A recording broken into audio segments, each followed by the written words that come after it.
Hello everyone, my name is Madeline Lee, and I will be talking about our work on metamorphic testing for evaluating the calcium imaging analysis.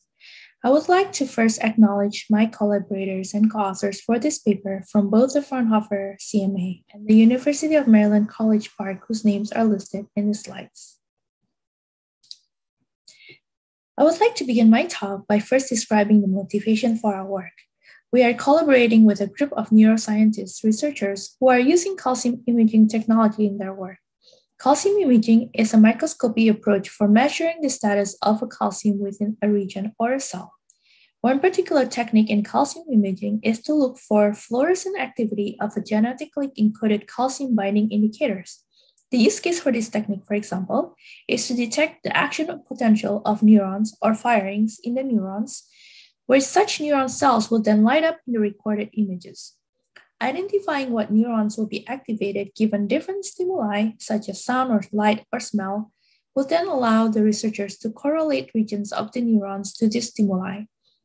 This basic understanding is vital in the effort to understand brain functions and the research related to it.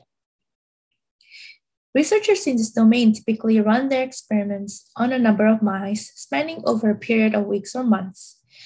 Consequently, they obtain a large volume of imaging data that then requires preprocessing before the downstream analysis can be done. So the diagram shown in the bottom of the slides illustrates the typical preprocessing steps that are performed on the images. Starting from data collection, a set of frames of images are obtained reflecting the series of images taken over a period of time. Since neurons' activations are occurring in different time during the recording, some neurons will be highlighted in some frames, and some other neurons will be highlighted in some other frames within the images. This set of images are then motion corrected to account for jitter or movement occurring during the recording. In some motion correction algorithms, the different frames are then combined together. What this means is that the resulting image, which is referred to as the average image, will then show all the neurons that have been activated at least once during the durations of the recording. From this average image, then the region of interest will be extracted. The white circles that you see in the output of the ROI or region of interest detection steps represent candidate of the neuron cell centers or soma. This step is also often referred to as cell segmentations. Finally, in the signal extraction step, for each of the identified neuron cells from the ROI detection step, a trace of neuron cells' fluorescent intensity over time is then generated. Many software modules and software toolboxes exist for one or multiple of the preprocessing steps that I just described in the earlier slide. The different implementations are caused by the use of different microscope instruments by different research institutes, which may then generate images in different formats. The different implementation can also be caused by different algorithms or approaches to a specific preprocessing need, for example, different approaches to denoising the images, or to account for different experimental setup. There is a generally lack of standard in the calcium imaging analysis workflow among the researchers, from one research group to the others. This represents a challenge for the community to share their data, their toolset, and their findings. To address this challenge, Fraunhofer and UMD have been developing a platform for sharing and managing workflows for this group of researchers, which we call the BRAIN platform. One functionality of the BRAIN platform is to allow the users to integrate their code into the platform, and for the users to construct a workflow using any combinations of the code or modules. However, one barrier in adoptions of this idea is the lack of knowledge that a researcher has over other people's code and the confidence in the robustness of this code. Additionally, some modules may also have a large set of parameters, and what values to set on the parameters may depend on the type of data that the module is being run. This knowledge are often possessed by the author of the code, but not by others. So therefore, it is desirable to have an automated and scalable way to perform some quality assurance on the code as well as a constructed workflow. However, since it is not reasonable to expect authors of the code to provide test cases or evidence that testing has been performed, And since we, the maintainer of the platform, will not be familiar with the code to construct test oracles with a reasonable amount of effort, we turn to metamorphic testing. So we specifically are interested in applying the metamorphic testing to evaluate robustness of the code and the workflow over little changes. Our conjecture is that the pre-processing workflow should be robust to slight changes to its input images. So for example, if the mouse moves its head very slightly from one recording to the next, we expect that the output resulting from the pre-processing step for the two recordings to still contain the same set of neurons. Given then a set of input to a workflow, which is in this case includes the neuron cell segmentation stage, one of the outputs of the workflow is the frame with a set of key points that indicate where the neuron cells are. We focus on the neuron cell segmentation stage because the identified cells is final output that could significantly impact the downstream analysis. We then perform slight transformations to the input frame and run the transform input against the same workflow to obtain another frame with a set of key points. Note that we only want to use transformation that simulate natural variations occurring during the experiment. For example, to imitate movement in the mice heads or the different way the microscope being set up from one experimental to the other. We refer to the key points we obtain by running the workflow using the transform inputs as the predicted key points, as shown here as the y double prime. The two segmented frames are then compared to assess their similarities. The comparison was performed by first applying the same transformation to the original segmented frame, or the y, to obtain the key points that represent the actual key points or the ground truth, which is the y prime in here. Then we compare the actual key point against the predicted key points using two criteria. So the first is the difference in the number of neuron cells or key points identified. And the second is the distance between the neurons in the actual and predicted key points. To evaluate the feasibility of our metamorphic testing approach, we selected a popular toolbox in the calcium imaging analysis called the CaImAn. For the transformation, we selected 4 linear transformations: rotations, translation by x-axis or shifting to the right, padding or scaling down the image, and Gaussian blur. We also defined a more complex transformation by combining the multiple linear transformations. We focus on 3 to start with, which is rotate and translate, rotate and blur, and then translate on padding. The diagram on the right shows the specific implementation and workflow of the approach that we described in the previous slides. For each of the linear transformation type, we apply the metamorphic testing workflow to a range of values. So for example, for the rotation type, we transform the input images by rotating the images by 1.6 degrees, and then 1.8 degrees, 2 degree, 2.2 degree, and then 2.4 degree. We did this in order to see if we can observe any trends in the result. In other words, would we be able to see large differences in the actual and predicted as we apply greater transformation to the images? However, we did not see this trend in our result. In this slide, we pick the value for each transformation type that gives the largest discrepancies in the number of neurons. So for rotation transformation, the largest discrepancy occurred when we transformed the original input by 1.6 degree, where there are 2 additional key points that are identified as shown in the red circles here. We could also see that some of the locations of the neurons have changed.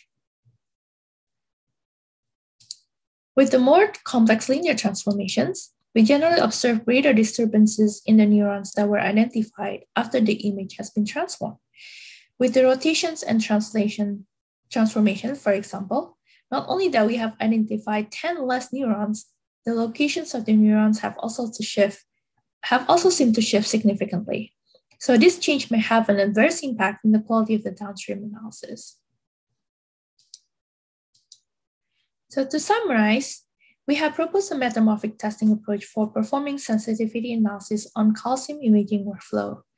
The approach seems promising where it is capable of identifying robustness issue in the CaImAn library. The result of the metamorphic testing can be used to understand the degree of variations that the workflow under test have against the variations during the image intake, and furthermore can be used to guide selections of the parameters in the modules within the workflow that may be more robust against these changes. As a future step, we want to evaluate how generalizable our approach is against a different analysis step, a different pipeline or workflow, and a different data set. So far, we have only worked with simple transformations relationships. We want to explore nonlinear transformations, for example, to imitate the conditions where the blood vessel pulses during the recording. Additionally, we have also applied the same transformation across all the frames in the input images. And we want to be able to explore transformation applied to the individual frame, such as by adding or removing a frame from the data set.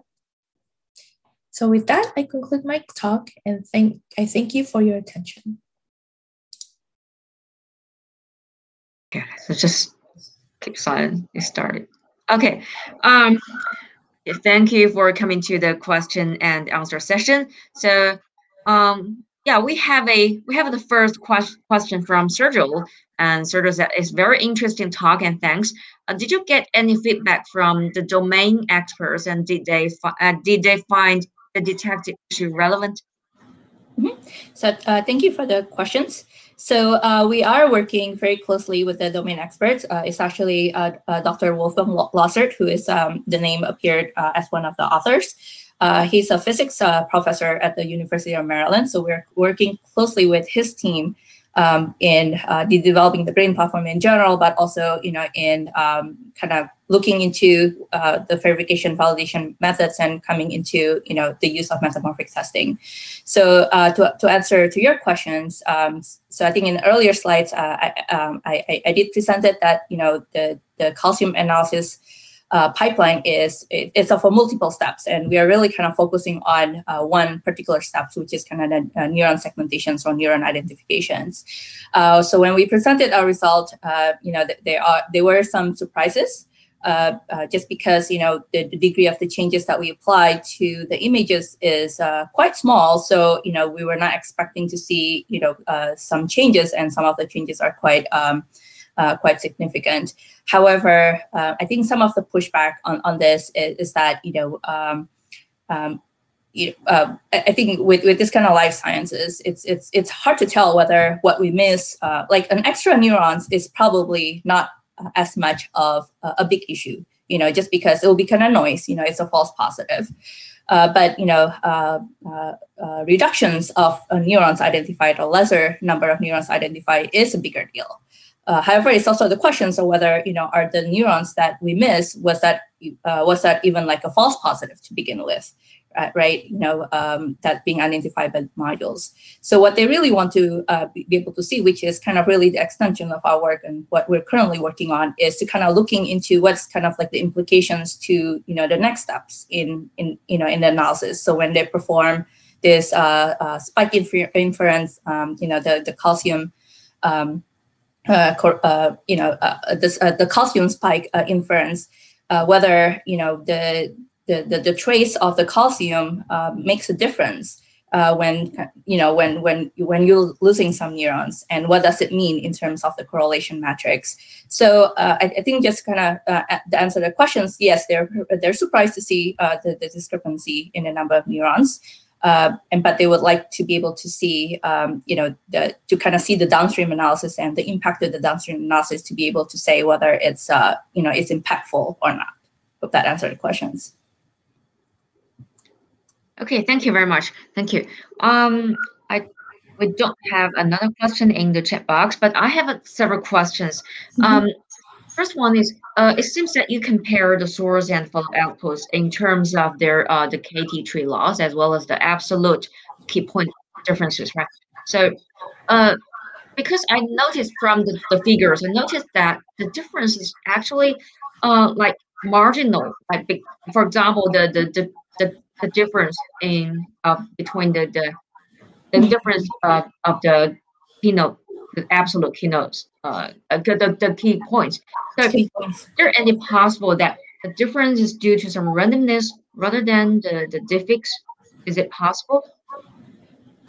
So it's actually kind of interesting because this particular model or algorithm that we looked at, there actually is kind of using an AI algorithm. It's based on an AI algorithm. So I mean, it is possible there are some kind of like maybe seeding or kind of like configurations, the way that you configure that modules to operate that introduce that differences in, in the key points that's being returned after the images have been modified.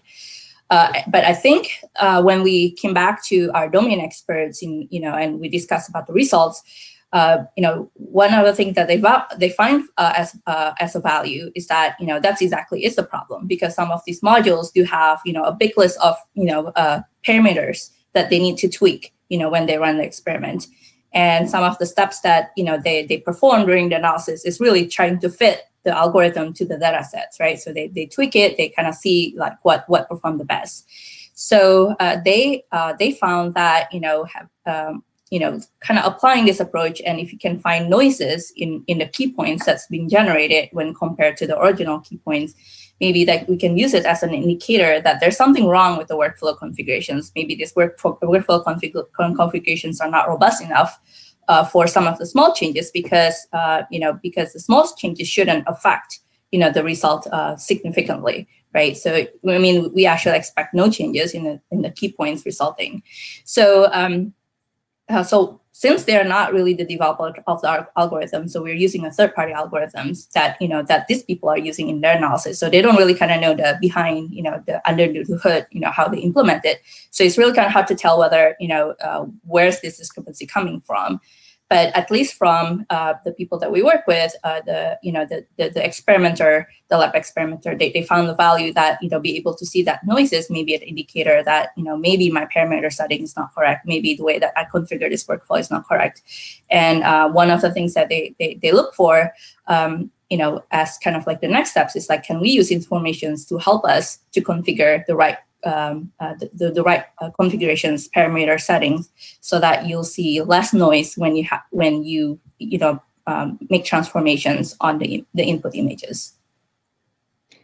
Okay, thank you. Another question is about I'm kind of interested in the trend between the well, how to say, put in this way. So if you see the figure 12 and figure 14, I see completely different trend between different MRs. So for example, in figure 12, and the larger noise that the larger difference that we have in the input, but the lower difference among the absolute key point numbers. Yeah, so it seems very strange, and not strange, but anti-intuitive. Yes. So please explain it. And also you can find in some other MRs, the trend is consistent. But in some MRs, the trend is totally different. It's completely opposite.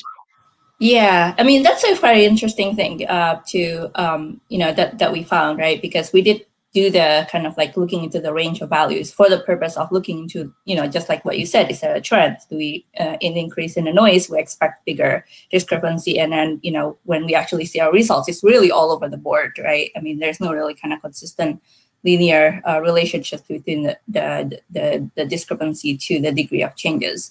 So, so I mean, like I said, we don't really kind of know the algorithms, firsthand to know exactly what's going on. But like I said, there's an AI behind it, but it's also kind of like a mathematical equations behind it. So, so when we talk to our subject matter expert, they kind of explain it the way that maybe there's something in the algorithm that very sensitive to a certain type of changes, but but when you kind of deviate to that bigger of a changes, it's actually become less sensitive. It's just the way that the mathematical model works. So that's kind of how they explain it. And but the other part of it is also we started with kind of looking into the distance of the neurons, but we kind of find that that matrix that we use for the distance is not really I think great for this particular setting, just because I think some of the degree of the changes, we're talking about pixel, right? So it's very minuscule, in the bigger scheme of things. So it's not a very, I think we felt that it's not a very good metrics to use as kind of like a difference at this point. So. Okay, thank you very much. Let's see whether we have some other questions. We don't have other questions from chat box, and actually we're just running out of time. So maybe we can stop here. And for other questions, if you got any other questions, we can move to the discussion room to have an informal discussion. And okay, so okay, thank you very much. I think we cannot end this session, but we wait for the session ended by itself. Okay. Sounds good. Thank you. Thank you very much.